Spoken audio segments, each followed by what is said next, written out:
Grēzī Monkey TV skatītāji. Mani sauc Liena, un šodien pie mums ciemos ir atnācis Handbola federācijas prezidents Raimonds Emuliņš. Sāksim ar to, ka iepazīsimies tuvāk ar Raimondu. Tātad, ar ko jūs nodarbojaties pirms jūs ieņēmāt prezidenta amatu? Kāda bija jūsu saistība ar handbolu? Labdien, Grēzī Monkey skatītāji! Faktiski es handbolā jau no 7 gadu vecuma.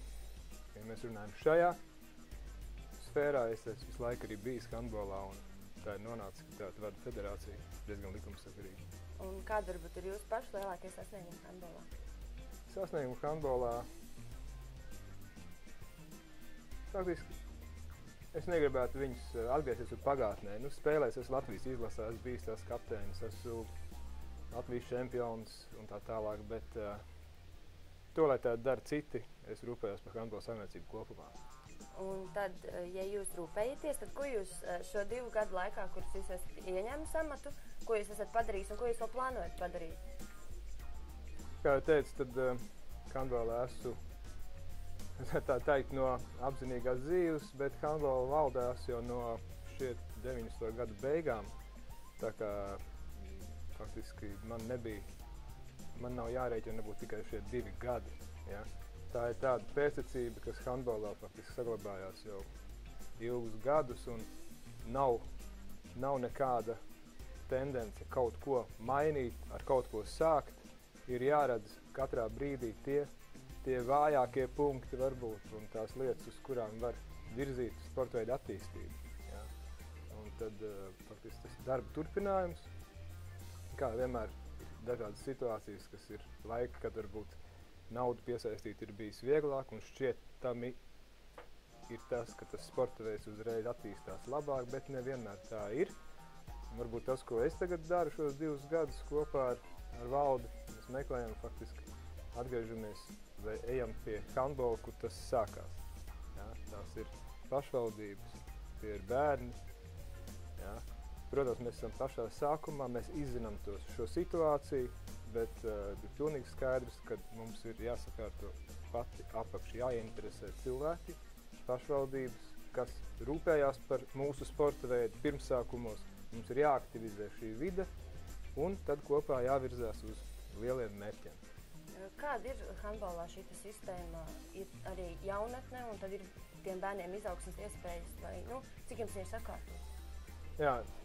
Šis ir tas galvenais, varbūt, ar ko var piesaistīt sporta veidam, lai vecāki izvēloties bērnam savu sporta veidu, saprastu, ka viņš var palikt šajā sporta veidā līdz aktīvās dzīves beigām. Ja? Sportot gan jauniešu vecumā, studentu vecumā, pēc tam arī spēlēt savu prieku pēc, kamēr tas ir, pa spēkam, arī veterānu turnīros. Tā ir faktiski visa šī handbola saimniecība. Protams, šie visi procesi ir bijuši vienmēr un visu laiku, un arī būs. Tad mūsu mērķis ir uzlabot, paplašināt šo loku, piesaistīt ar vien jaunus cilvēkus un radīt tādu vidi, lai viņi nemaina sporta veidu, lai viņiem būtu interesanti, un tas arī garantētu jaunu sportistu pieplūdumu ar vienu. Ja? Nav noslēpums, ka visos sporta veidos šī pēctecība, bērni, vecāki, paziņas, nonāk atpakaļ tieši šajos sporta veidos, un tas ir pilnīgi likumsakarīgi. Un kas jums notiek, ar jauniešu treneriem? Jums ir kaut kāda piesaiste vai ir interese, ir apmācības, ko jūs darat tā, lai būtu tā kvalitatīva un kompetenta treneri? Jā, tieši pēdējos 2 gados faktiski mēs pievēršamies treneru tālāk izglītībai. Jā, kā galvenajam faktoram, kas visus šos manis nosauktos virzienus attīstīt, tā ir trenera kompetence, trenera kvalifikācija ir pamatnoteikums, lai viss īstenotos šie manis agrāk nosauktie faktori. Jā. Un tātad mēs par to rūpējamies, organizējam seminārus. Jāatzīst, ka par labu treneri nekļūst tūliņ pēc pedagoģijas akadēmijas beigšanas, vai kā mums gribētos. bieži vien faktiski ir varbūt pat otrādāk, kad vispirms jau izveidojās handbola treneris un pēc tam viņš izglītojās. Tas nav nekas, manuprāt, nepareizs vai neiespējams, jo bieži vien studenti izvēloties augstskolu varbūt arī neapzinās savus mērķus dzīvē, un savukārt savādāk spēlētājs, kurš ir pavadījis sportā ilgus gadus, jūt šo aicinājumu strādāt par treneri un tikai pēc tam iegūst izglītību. Šajā veidā faktiski mēs arī strādājam. Mums ir atsevišķa komisija, kas organizē šos darbus. Mēs piesaistam līdzekļus pagājušajā gadā veiksmīgi no Olimpisko komiteju, no Olimpiskās solidaritātes fonda. Naudiņu dabījām un varējām organizēt ļoti augstu līmeņu kursus. Mums ir pašiem savu speciālistu, kas strādā ārzemēs, Valērijas Putāns, kas ir aizvedis juniors, Norvēģijas junioru izlases meiteņu līdz pasaules čempionu nosaukumam. Ja? Tātad mūsu izlases treneri, nacionālās izlases treneri ir ārzemnieki Valdis Labanovskis, Edgars Šlanks, spēlētāji, kas paši bijuši mūsu izlasē, tagad jau ir kā strādājuši kā profesionāļi ārzemēs, bet atgriežās izlasē jau kā treneri, un šī pēctecība ir mūsu handbolistu lielākais iegūms, ar ko mēs varam lepoties, kad handbolisti ir ļoti pamatīga vērtība, viņos ir pamatīgums un pašatdeve un lepnums par savu valsti, par savu sporta veidu, par savu pirmo treneri, ko es vienmēr saku, mums ir jāiaudzina jauniešos, lai viņi ir patrioti pret savu sporta skolu, un tikai tad vēlāk viņi izaugs patrioti arī par Latvijas izlasi. Un tādēļ arī atgriežos pie tā, ka mēs esam tikai sākumā, strādājot ar šo jauniešu handbolu, iesaistot konkrēti jau pašvaldības tuvāk šai lietai, lai viņi zina, lai viņi saprot, ko mēs gribam panākt, un pacelt šo te līmeni, kas saka, pilnveidot, uzlabot vienmēr, bet tomēr mums tur ir mazliet jāpiestrādā. Un kā ir ar profesionālo līmeni, teiksim, puiši, viņi tur arī var tā kā iztikai nopelnīt, vai tas viņiem ir tikai tāds papildus hobijs? Varbūt tas būtu jāprasa puišiem pašiem, bet ņemot vērā to, ka apmēram 30 spēlētāju šobrīd ir ārzemēs, es nedomāju, ka viņu mērķis ir tikai iztikt un uzlabot savu, teiksim, materiālo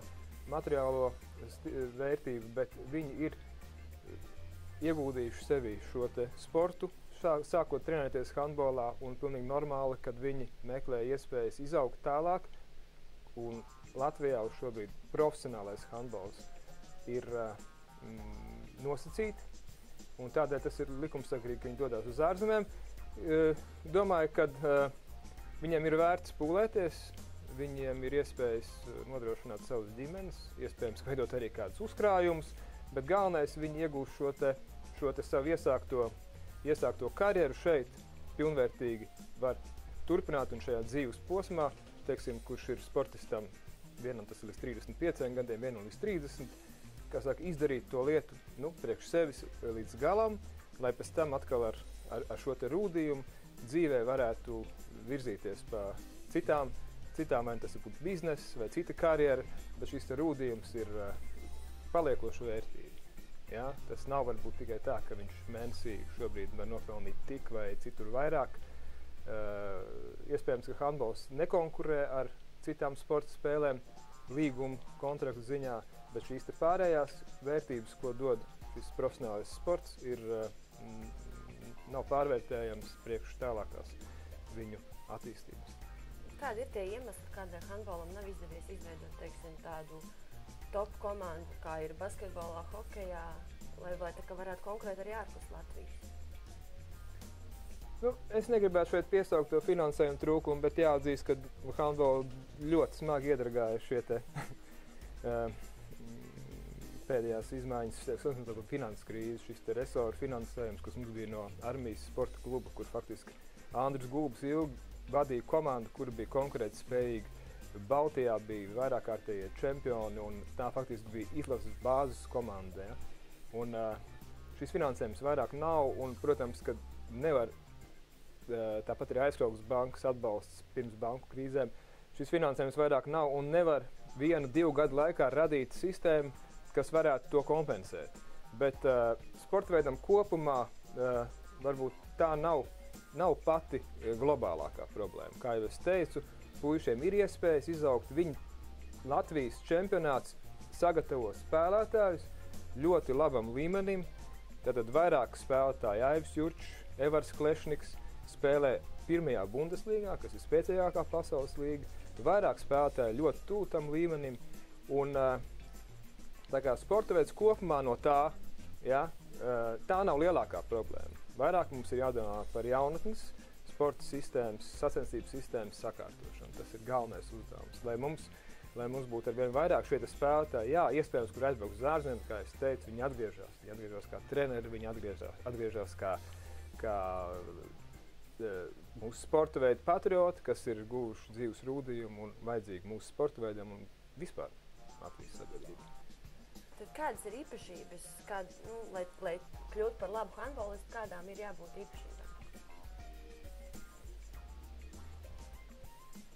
Es pat teiktu tā, ka jā, sporta veids jau veido cilvēki, jā, un handbols viens no tiem, kas perfekti to attīst. Tās ir, mēs nerunājam par fiziskām īpašībām, ātrums, izturībā, visu kopā, kas nepieciešams labam handbolistam. Jā. Tev jābūt gan ātram, gan izturīgam, tev jāmāk lekt, mest visas vieglietīgas pamatdisciplīnas. Jā.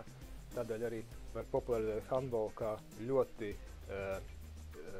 labu sporta veidu, kas vispusīgi attīsta cilvēku. Un viņš ir pieejams, viņš nav dārgs. Jā. Un tas ir viens, bet kādām jābūt īpašībām,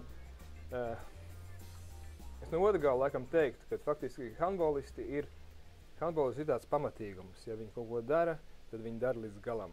Tātad sports vispār ir, manuprāt, vienīgā sfēra, kas palīdz cilvēkam būt mērķtiecīgam.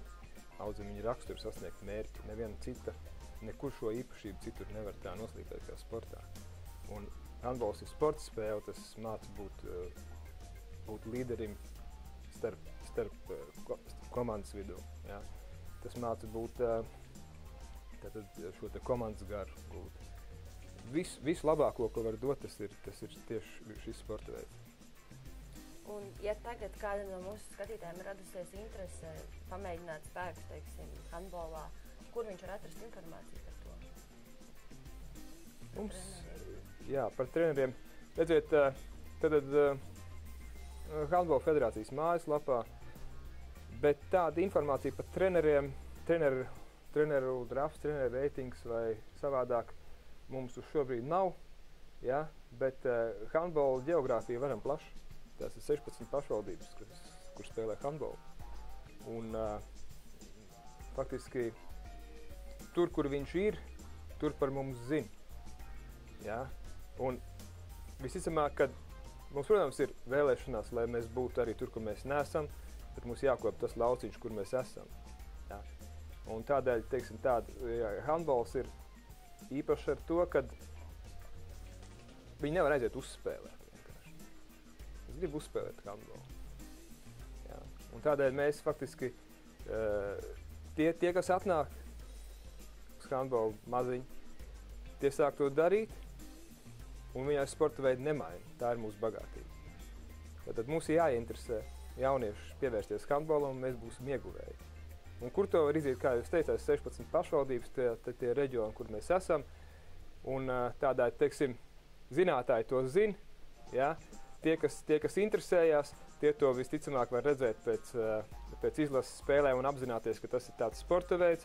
Arī šis ir lauks, kur mums ir jāstrādā, un tādēļ arī Handbola federācijas noslēgtais sadarbības līgums ar portālu Crazy Monkey par informatīvu atbalstu būs palīgs mums šajā jomā. Un arī ar jūsu palīdzību ceram iegūt jaunus mūsu sporta veidu piekritējus un virzīties uz priekšu.